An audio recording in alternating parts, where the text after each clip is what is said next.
Mrs. Odetts takes a vacation in Connecticut, writes you one little letter, and now you want to move to the country. Oh, it sounds so wonderful, Dad. So healthy and peaceful, and listen to this. It'd do your father so much good. Remember, Margie, he's an old man now. Old man? Just because I'm past 40 doesn't mean that... Dad? Well, 45 is not too far past 40, and I'm not too far past 45. Well, there's nothing wrong with being just past 45. I think that's a great age for a man almost 50. I've got to get to the office. And regardless of what Mrs. Odetts says, we are not moving to the country. Now, Dad, just listen a minute. What a wonderful life. You waken in the morning to the song of a bird on your windowsill. You throw up the window and take in a deep breath of air. That's a good way to swallow a bird.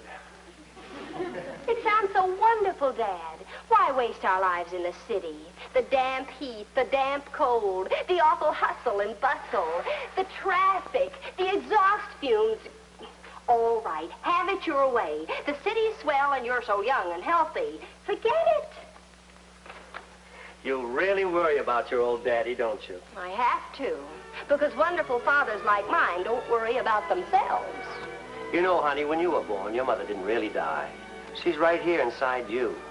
That day I carried you home from the hospital, I knew we weren't alone. But we're not moving to the country. Okay, Dad.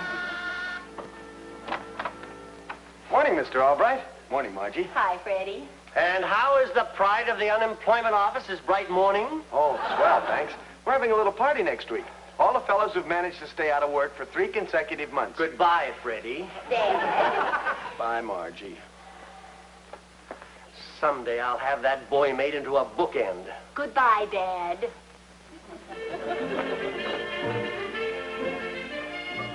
Oh, wait for me, Mr. Albright. I'll ride down with you. Goodbye, dear. Hello, Margie. Hi, Norma.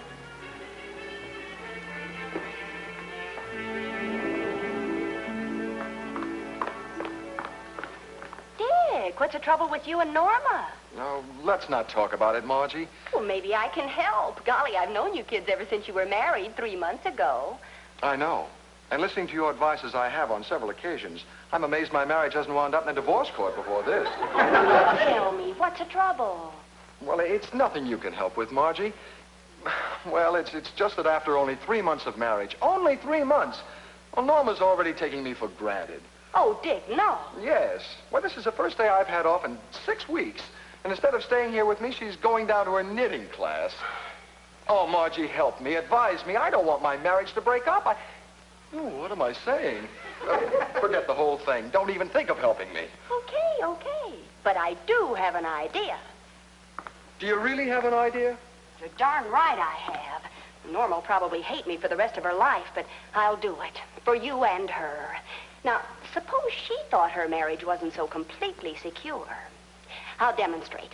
Suppose she stepped out of the elevator and saw something like this. Margie!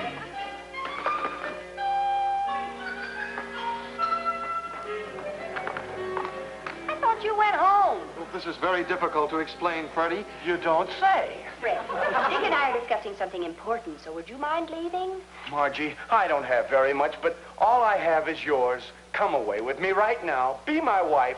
Share my unemployment check. Fred, this is very important. Would you please go? Goodbye, Margie.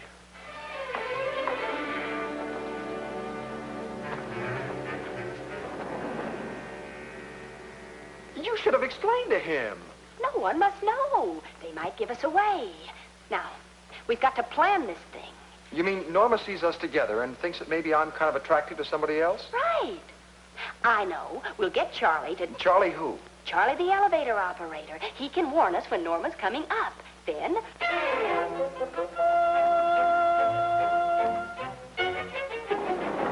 Hi, Charlie. I'll take you up in just a second. Be right back.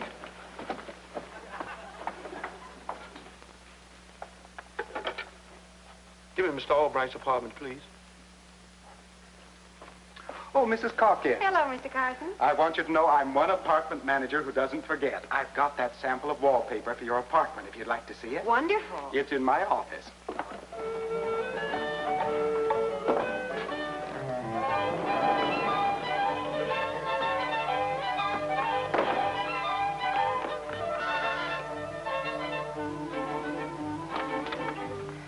Charlie called. She's coming up. All set? Well, I guess so. As soon as the indicator gets to 10. Let's make it look good, but not too good. 8, 9. Now put your arms around me and don't even glance at the elevator. Okay. Oh, Dick, you're so wonderful. Now, I guess I am pretty attractive to women. I wish my wife could see how a young, pretty girl like you goes for me. Oh, don't think about your wife. Think only of me, Dick. Think only of me. My poor little girl. My poor little girl. If Norma knew how you felt toward me, I'll bet she wouldn't take me for granted like she does. Oh, Dick, please tell me you care just a little. I think the elevator door just closed. Grab a peek. All clear.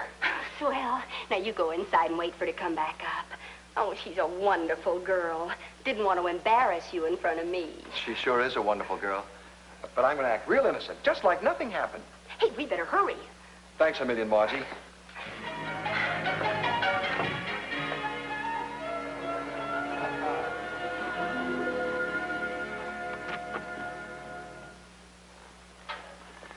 Oh, come in, lad. Thanks for coming over. Whatever it is I've done, Mr. Albright, I apologize. Oh, it's not you, Freddie, my boy.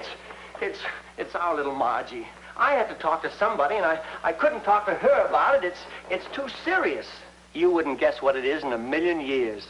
You mean that fella next door? Well, how did you know? I went back this morning after you left. Margie asked me to leave. She wanted to be alone with him. Oh, my little girl. In love with a married man. Oh, that's why she wanted to move to the country. She wanted to get away from him. Freddie, that's it. What do you mean? Well, she wanted to move to the country. That would solve everything. She'd soon forget him. And I know just a man. Come on, Freddie. We're going to see a man about a house in the country.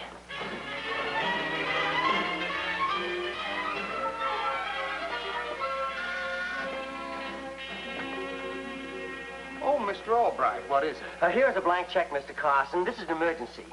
You know that real estate that you're trying to unload, that place up in Connecticut? Yes? Well, get me a house by tomorrow. Come on, Freddie.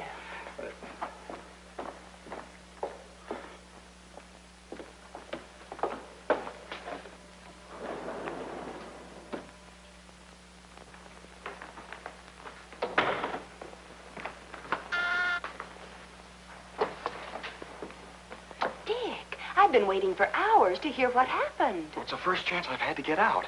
It didn't work. It didn't? No, she came in as if she hadn't even seen us. I told you she didn't care anything about me. She didn't say anything at all? Oh, sure. She told me about the new wallpaper we're going to have in the living room. Well, thanks anyway, Margie. I'm sorry, Dick. What's the difference? Other marriages have broken up. Mine won't be the first. Good night, Margie. Good night, Dick.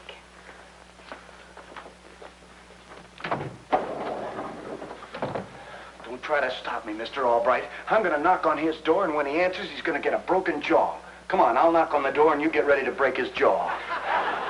Violence never solved anything, Freddie, but he's not going to see her again, ever. What do you mean? Well, you're going to stay all night, and tomorrow morning when I leave for the office, you're going to stay in the apartment all day and not let Margie out of your sight. It's obvious that she'd rather I didn't know, so don't let on that we're wise.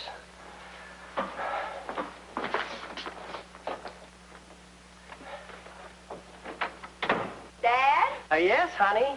Now, just act normal. Hi, Margie. You came in with him? Yes, from now on, this is my boy. Right, boy? Right, boy. As a matter of fact, I think so much of Freddie, I want him to stay all night. You want Freddie to stay all night? Well, it's dangerous out on the street at this time of night, and this is my boy.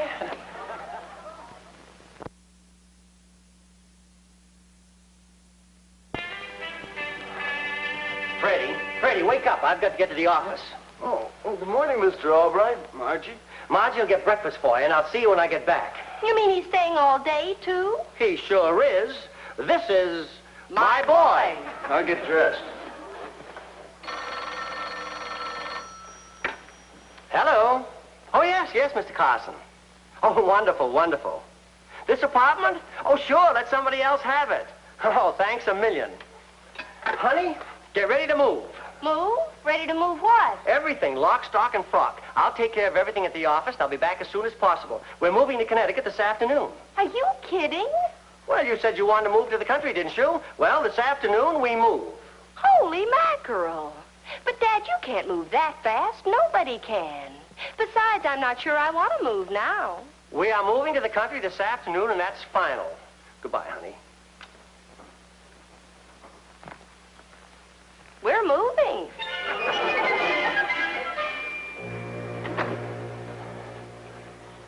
Now, stick close to her. Don't let her out of your sight. Mr. Albright, could I leave for a few minutes around 2 o'clock? Well, what for? Well, one of my pals is getting his final unemployment check, and some of the fellas and I were going to go down and cheer him up. No, you can't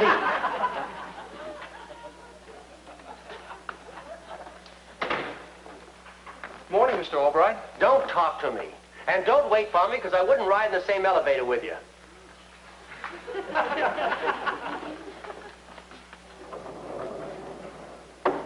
Good for you, Mr. Albright. You know, Freddie, somebody ought to warn his wife about him. She ought to know the kind of a guy he really is. You going to tell her? Well, somebody's got to. She's a sweet girl. She ought to know. But I won't mention Margie. Well, then how are you going to tell her? Well, if she's as smart a girl as I think she is, she'll get the point. Now, you keep your eye on Margie.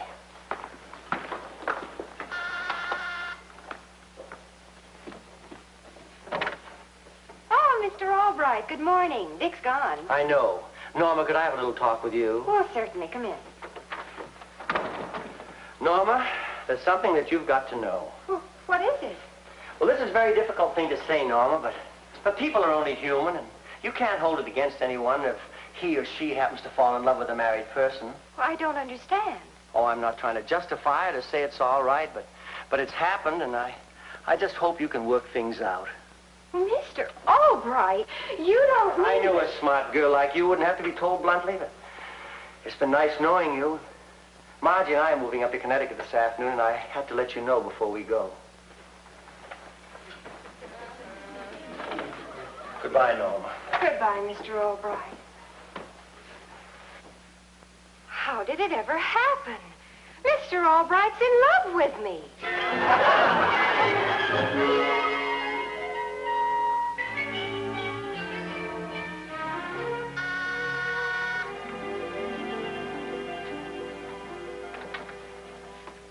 Oh, hello, honey. I miss you. You did? Really? Well, shouldn't I? Well, you've been so matter-of-fact about me lately. Oh, Dick, stop being so ridiculous. Dick, I've got something to tell you. It's hard to believe, I know, but it's true. Well, what is it, honey? It's Mr. Albright. Mr. Albright. I knew there was something wrong. He nearly chewed my head off this morning. Oh, that figures. Naturally, he'd resent you. Why should he resent me? Because he's in love with me. What? He came in this morning after you left, and he told me so. We beat around the bush a little bit, but it was pretty obvious. Oh, honey, he's got such a crush on me, he had to move to Connecticut to get away. They moved this afternoon. So he came in right after I left, huh? Now I think I have the answer. Answer to what, dear? So I'm just being ridiculous when I say there's been something wrong between us. Good criminy. You're not going to start another one of your asinine arguments over nothing, are you? The way your father always does with your mother? I suppose your father's better than my father. Whose father passed out at our wedding reception? And whose father spiked the punch? Just how many times has old man Albright been over here? I told you what happened. Don't you believe anything? Jealousy is stupidity, Richard Calkins. Get that into that thick skull of yours. Proud of yourself? You just called me jealous and stupid. And you probably expected me to raise my voice and yell like you. But that's where a person's background shows up. Little argument comes along and right away, yelling, screaming. The wrong side of the tracks certainly shows up. How many times has that white-headed homewrecker been over here? 10 times, 20 times. I've lost count. I think this would be a very appropriate time to tell you something. Ever since our first breakfast together as man and wife, my smiles across the table have been sheer kindness. You make terrible coffee. Is that so? Well, let me tell you something. You think you're pretty romantic, don't you? Well, now get it, because here it comes. You snore. I don't. You most certainly do, big boy, with your mouth wide open and your nose flapping in the draft. I'm going to get to the bottom of this. Either you tell me everything, or I'm going up to Connecticut and beat the facts out of old man Albright. I'll call Mr. Carson and get the address. Richard Calkin, stop being such a nitwit and put that phone down. Yeah, I'm afraid I'll find out something, huh? Okay, go ahead. Go on up to Connecticut. Make a big stoop out of yourself. Go ahead, you'll deserve it. We'll see. Hello? Give me the manager's office.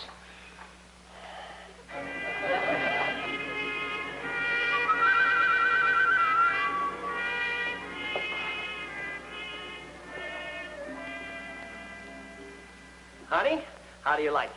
Well, it's nice, I guess, but why did you decide to move so fast? When a man gets to be my age, he needs a little peace and quiet, fresh country air, a little bird on the windowsill in the morning, and that sort of thing. I saw a bird on my windowsill one morning. It was dead. Freddie, you can have the small guest room. Dad, you mean Freddie's staying here, too? I mean, permanently? As long as he likes. This is my boy. And who knows, honey, things may work out for you and Freddie. I've always stood in your way, but not any longer. If Freddie wants to ask you to marry him, I won't stand in your way. Margie, will you marry me? No. Give her time, boy. I'll get it. I mean it, Freddie. Give her time to get over Dick. Now, as much as I hate to admit it, I'd much rather have her married to you than getting into a triangle. You actually hate me, don't you? Terribly. I thought so. Dick? Dick Calkin? Oh, hi, Dick. How are you?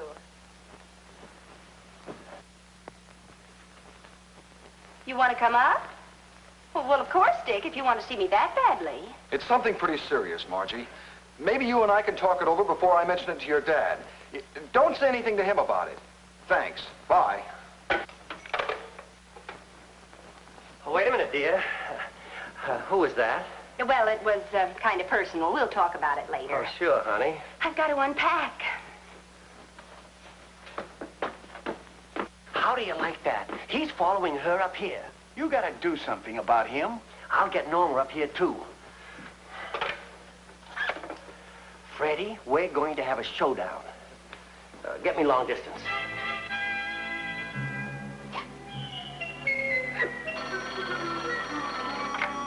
Hello?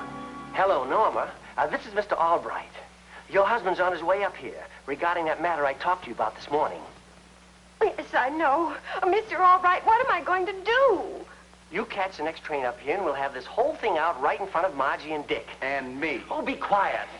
Believe me, Norma, it'll be better to get this whole thing settled once and for all. We'll be waiting for you. Goodbye.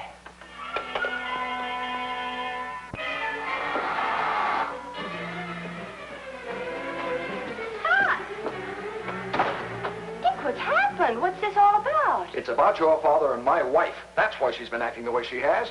Dad and Norma? They're in love. She told me so herself. Wait till I get my hands on him. I'll teach him to play around with a married woman. Oh, no, Dick. Fighting won't solve anything. We've got to be calm about this. Talk it over sensibly.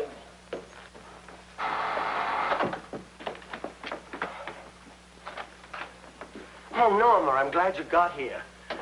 Dick hasn't arrived yet. Well, he must be here. There's his hat. Oh, Margie must have let him in. What are we going to do about them? How are we going to keep them apart? Keep them apart. Yes, what I was telling you about this morning, about their being in love. Mr. Albright, was that what you meant this morning? Margie and Dick? They're madly in love. And he went right on letting me put the blame on you. Accusing me of... Oh, there. There.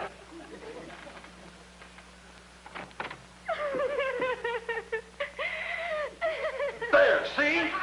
Dad. Dad, how could you do this terrible thing? Don't you think it's about time for a showdown? I certainly do. I thought you were my friend. And as for you, you... Shut up!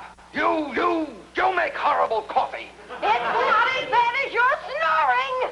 Quiet! We won't get any place screaming at each other. Now let's sit down and be adult about it. You ought to be horsewhipped. Me?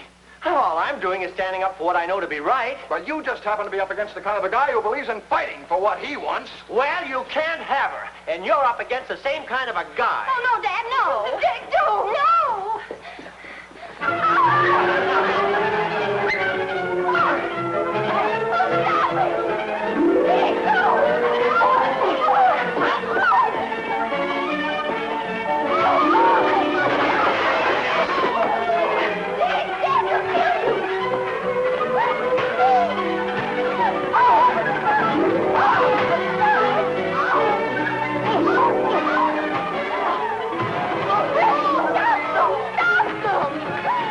Okay, fellas, break it up, break it up.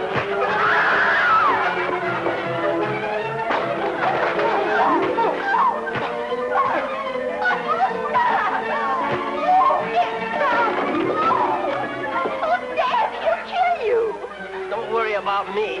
He's the one that's going to get it. We'll see about that.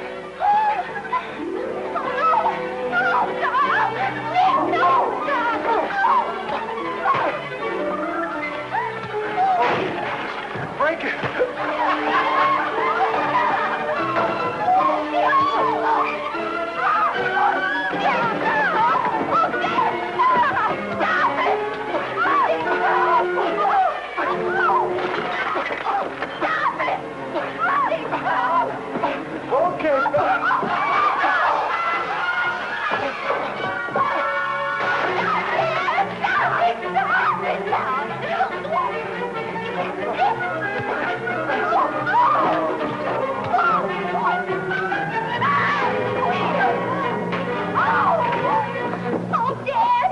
Okay, all right, Dick. At least you're a man in that respect. You win, but I still don't think you ought to leave your lovely little wife. Well, I'm certainly not going to leave her just because you're in love with her. Now, don't start that again. I know the truth about you and Margie. Go on, take him. I'm disgusted with him. Take him? Me? Norma, you think there's something between Dick and me? Margie, you mean you're not in love with Dick? Of course not. Dad, you didn't see a little scene staged in the hall to make Norma jealous. Norma, didn't you see Margie and me putting on that act to make you appreciate me more? What act? An act? Holy mackerel. You know, I think there's been a slight misunderstanding around here. Oh, sweetheart. Darling. Mr. Albright. Oh, Mr. Albright. Here's the deed to the house, and I took care of that blank check. I filled it in, and the house is yours for a mere $35,000. And I've sublet your apartment already. Well, nighty-night, all. $35,000 for this, an old shack? And our apartment sublet? Just because of a scene? Say, whose idea was this? Control yourself. Remember your age. Okay, fellas.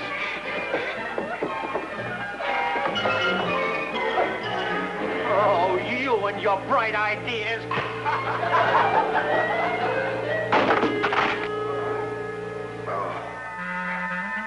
I just don't understand the world, I guess.